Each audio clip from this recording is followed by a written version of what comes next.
প্রিয় দর্শক, আসসালামু আলাইকুম। অজু ভঙ্গের কারণ 7টি। 1 নম্বর, পায়খানা পেশাবের রাস্তা দিয়ে কোনো কিছু বাহির হওয়া। 2, মুখ ভরিয়া বমি হওয়া। 3, শরীরের কোনো জায়গা হইতে রক্ত পুইস পানি বাহির হইয়া গড়াইয়া পড়া। 4, থুতুর সঙ্গে রক্তের ভাব সমান বা বেশি হওয়া। 5, চিত বা কাতর হইয়া হেলান দিয়া ঘুমিয়ে যাওয়া। 6, পাগল, মাতাল ও অচেতন হইলে। 7, নামাজে উচ্চ স্বরে হাসিলে।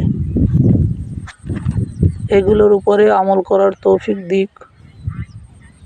তাই ভিডিওটি সবাইকে শেয়ার করে দেখার সুযোগ করে দিই। আমিন।